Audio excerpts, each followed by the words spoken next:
Hi எல்லாருக்கும் வணக்கம். இன்றைக்கி இந்த வீடியோவில் வந்து க்ரீன் செஃப் ஓட ஸ்டவ் ரிவ்யூ தான் நம்ம பார்க்க போகிறோம். இந்த ஸ்டவ் வாங்கி ஒரு 2 இயர்ஸ்க்கு மேலே இருக்கும். ஆக்சுவலாக நாங்கள் வந்து ஊருக்கு வந்திருக்கிறோம். ஸோ 2 இயர்ஸாக வந்து எங்கள் அம்மா தான் இந்த ஸ்டவ் வந்து யூஸ் பண்ணிகிட்ருக்காங்க.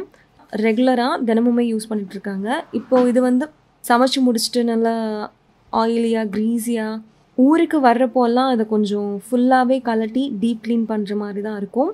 இது வந்து உங்களுக்கு 4 பர்னரோட வருது. Auto ignition.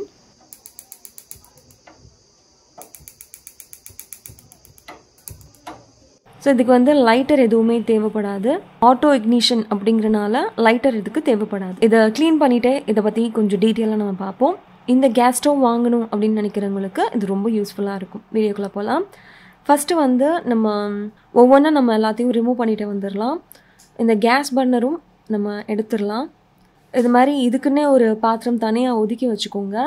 ஸோ அந்த பாத்திரத்தில் வந்து பேக்கிங் பவுடர் ஒரு 2 டேபிள் ஸ்பூன் எடுத்துகிட்டு ஒரு லெமன், ஒரு முழு லெமனை இந்த மாதிரி நல்லா ஜூஸ் புழிஞ்சு விட்டு அந்த லெமனையும் அதிலேயே சேர்த்துக்கோங்க. உங்ககிட்ட வினிகர் இருந்தால் நீங்கள் வந்து இப்போது வினிகர் சேர்த்துக்கோங்க. ஆக்சுவலாக வந்து அங்கே வினிகர் காலி ஆகிருந்தது. அதனால் நான் வந்து தண்ணி தான் சேர்த்து சோக் பண்ண வச்சேன். 15 to 20 மினிட்ஸ் அப்படியே வந்து சோக் பண்ணிவிட்டு அதுக்கப்புறம் நம்ம வாஷ் பண்ணிக்கலாம். இந்த 3 ஸ்க்ரூ இருக்கு இல்லையா, இது எல்லாத்தையும் நம்ம வந்து எடுத்துடலாம். ஸோ இந்த மாதிரி எல்லா ஸ்க்ரூவையும் நம்ம எடுத்துடலாம். எடுத்து நம்ம ஆல்ரெடி லெமனும் பேக்கிங் சோடாவும் போட்டு பர்னர் ஊற வச்சுருந்தோம் இல்லையா, ஸோ அதிலே வந்து இந்த ஸ்க்ரூவையும் நம்ம போட்டு கொஞ்சம் நேரத்துக்கு எதுவுமே வந்து சோக் ஆகட்டும். இதே மாதிரி நம்ம எல்லா ஸ்க்ரூவையும் நம்ம ரிமூவ் பண்ணிடலாம். பண்ணிவிட்டு இந்த ஸ்டீல் கேஸ் மாதிரி இருக்கு இல்லையா, இதையும் நம்ம எடுத்துடலாம். இது மாதிரி ஈஸியாக உங்களுக்கு ரிமூவ் பண்ண வந்துடும் அந்த ஸ்க்ரூ எடுத்துட்டாலே.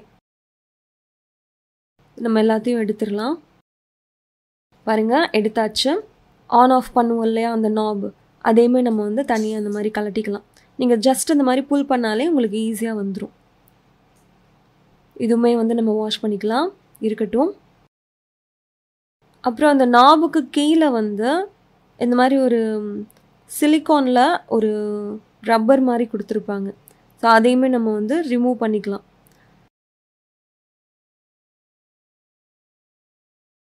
அதையுமே வந்து ரிமூவ் பண்ணி வாஷ் பண்ணி போட்டுக்கலாம். ரிமூவபிள் தான். பாருங்கள், இப்போ எல்லாத்தையும் எடுத்தாச்சு. இப்போ வந்து ஒரு ஸ்க்ரப்பரில் நான் வந்து விம் சோப் அங்கே இருந்துச்சு. ஸோ அதனால் நான் இன்றைக்கி அதை தான் யூஸ் பண்ணேன். உங்கள்கிட்ட நீங்கள் விம் ஜெல் வச்சுருந்தா கூட அது கூட நல்லா ஒர்க் பண்ணும். ஸோ அதை வச்சு நல்லா அந்த மாதிரி ஜென்டிலாக தேய்ச்சி எடுத்துக்கோங்க. ஃபுல்லாக அந்த எண்ணெய் பிசுக்கு எல்லாமே போகணும். அந்த கரை எல்லாமே வந்து ஃபுல்லாக கம்ப்ளீட்டாக போகணும். நல்லா ஜென்டிலாக ஃபுல்லாக க்ளீன் பண்ணிக்கோங்க. பாருங்கள், ஃபுல்லாகவே நான் இப்போ க்ளீன் பண்ணியாச்சு. இந்த மாதிரி ஒரு மைக்ரோ ஃபைபர் கிளாத் வச்சுக்கோங்க. இந்த கேஸ் ஸ்டவ் க்ளீன் பண்ணுறதுக்குன்னு ஒரு மைக்ரோ ஃபைபர் கிளாத் வச்சுக்கோங்க. அதை வச்சு நீங்கள் க்ளீன் பண்ணும்போது ரொம்ப ஈஸியாக உங்களால் க்ளீன் பண்ண முடியும்.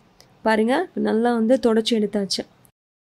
ஒரே ஒரு தடவை அந்த விம் சோப் போட்டு நல்லா ஸ்க்ரப் பண்ணிவிட்டு மைக்ரோ ஃபைபர் கிளாத்தில் அந்த மாதிரி நீங்கள் தொடச்சி எடுத்திங்கன்னா உங்களோட ஸ்டவ் வந்து சூப்பராக நல்லா பளபளன்னு இருக்கும்.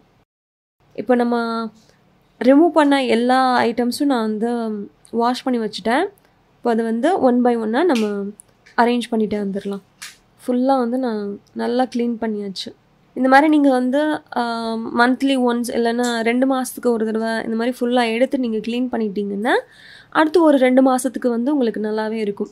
சும்மா மேலாப்பில் வந்து நீங்கள் தினமும் நீங்கள் வந்து 3 டைம் சமைப்பீங்க அப்படின்னா சமைச்சதுக்கப்புறம் எவ்ரி டைம் நீங்கள் வந்து குக் பண்ணதுக்கப்புறமா நீங்கள் ஸ்டவ் வந்து க்ளீன் பண்ணிட்டீங்கன்னா நல்லா சூப்பராக இருக்கும் உங்களுக்கு. ஸோ பாருங்கள், இப்போ வந்து நம்ம 1 by 1 நம்ம அரேஞ்ச் பண்ணிகிட்டே வந்துடலாம். இந்த மாதிரி 3 ஹோல் உங்களுக்கு தெரியுதா? ஸோ அந்த ஹோலில் கரெக்டாக அந்த ஸ்டீல் கேஸ் வந்து போய் செட் ஆகணும். அந்த மாதிரி நம்ம வைக்கணும். இப்போ வந்து நம்ம ஸ்க்ரூ டைட் பண்ணிடலாம். எல்லாமே நம்ம இதே மாதிரி ஸ்டீல் கேஸ் போட்டு நம்ம டைட் பண்ணிக்கலாம் ஸ்க்ரூ வச்சு. இதில் வந்து டோட்டலாக 4 பர்னர் வருது. ஒன்று வந்து ரொம்ப சின்ன பர்னர், இன்னொன்று வந்து ஜம்போ பர்னர்னு சொல்லுவாங்க. நல்லா பெருசாக இருக்கும் இந்த பர்னரு. இங்கே வந்து பேட்ரி போடுறதுக்கு அங்கே உங்களுக்கு கொடுத்துருப்பாங்க.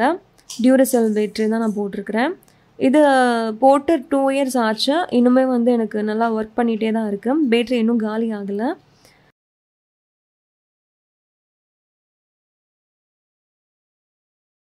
ஸோ பாருங்கள், இருக்கிறதே இதுதான் பெருசு, ஜம்போ பர்னர் இதுதான்.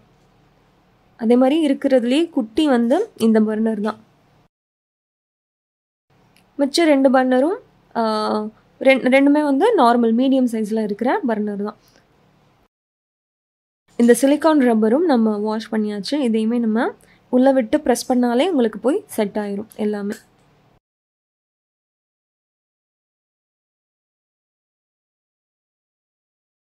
ஆன் ஆஃப் பண்ணுற ஞாபகம் இருக்கு இல்லையா, அதையுமே வந்து உள்ளே வச்சிடலாம். பாருங்கள், ஜஸ்ட்டு நீங்கள் வச்சு ஒரு தடவை லைட்டாக ப்ரெஸ் பண்ணாலே அது போய் செட் ஆயிரும். நான் உங்களுக்கு வந்து பர்னர் ஆன் பண்ணி காமிக்கிறேன்.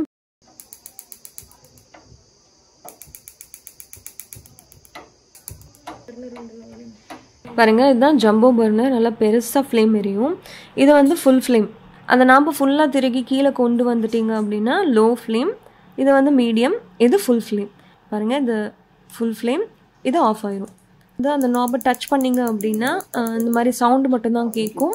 டச் பண்ணிக்கிட்டே நீங்கள் வந்து திருப்பினீங்க அப்படின்னா உங்களுக்கு வந்து ஃப்ளேம் வர ஆரம்பிச்சிடும். இது வாங்கி வந்து 2 இயர்ஸ் ஆகுது. ரொம்ப நல்லா இருக்குது. 2 மாதத்துக்கு ஒரு தடவை இந்த மாதிரி ஃபுல் டீப் க்ளீன் பண்ணிங்க அப்படின்னா அது பாட்டுக்கு இருக்கும். இந்த ப்ராடக்ட்டோட லிங்க் வந்து நான் கீழே டிஸ்கிரிப்ஷன்லேயும் கொடுக்குறேன். இந்த வீடியோ உங்களுக்கு பிடிச்சிருந்தா லைக் பண்ணுங்கள், ஷேர் பண்ணுங்கள். கோகில் ஆகர்ஷன் சேனலுக்கு சப்ஸ்கிரைப் பண்ணுங்கள். நன்றி, வணக்கம்.